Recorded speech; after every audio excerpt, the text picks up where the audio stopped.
খুতবা কি হবে তাও কাগজে লিখে পাঠাতে হবে।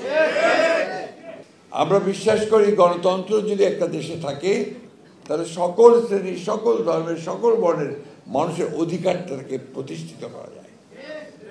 আর যদি সেটা না থাকে তাহলে কারোরই অধিকার প্রতিষ্ঠিত করা যায় না। আমরা 15-16 বছর ধরে দেখেছি যে ফ্যাসিস্ট হাসিনা কি করে এইভাবে প্রতিটি মানুষের অধিকারকে কেড়ে নিয়েছে, ভোটের অধিকার কেড়ে নিয়েছে, আমার ধর্ম পালনের অধিকার পর্যন্ত কেড়ে নিয়েছে। আপনাদের নিশ্চয়ই সকলের মনে থাকবে খুতবা কি হবে তাও কাগজে লিখে পাঠাতে হবে, ঠিক না? এখন এই যদি অবস্থা হয়, তারপরে আবার দাবি করে যে তারা ইসলামের পক্ষে কাজ করেছে, আরও দুঃখ হয় তখন যখন দেখি আমাদের দেশেরই কিছু আলেম উলেমারা তার সঙ্গে মিটিং করে তাকে কওমি মাতা, কওমি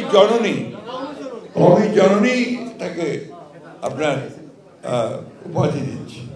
এগুলো আমার কাছে প্রশ্ন, এগুলো আমার কোশ্চেন্স। আমি আশা করি যে আমি হয়তো এই প্রশ্নগুলোর উত্তর ঠিকভাবে পাবো, এটা আশা করি। এই 15-16 বছর দেখেছেন কিভাবে একটা ফ্যাসিস্ট শক্তি বাংলাদেশের সমস্ত প্রতিষ্ঠানগুলোকে নষ্ট করে দিয়েছে। সবখানে সে তার নিজের লোক, তার দলের লোক, তার নিজের লোককে বসানোর চেষ্টা করেছে।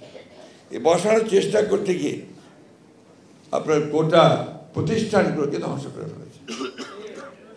আজকে ইসলামিক ফাউন্ডেশন তো একটা প্রতিষ্ঠান, সবচেয়ে মর্যাদাশীল ঐতিহ্যবাহী একটি প্রতিষ্ঠান। তো সেখানে যদি আপনার দলীয় লোককে বসানো হয়, পার্টিজান লোককে বসানো হয়, যারা বাইরে ইসলামের কথা বলবে কিন্তু মুখে ইসলাম বিশ্বাসই করে না, তাহলে তো সেটা সঠিকভাবে চলবে না, তাই না? আপনি আমাকে বলেন কোন দেশে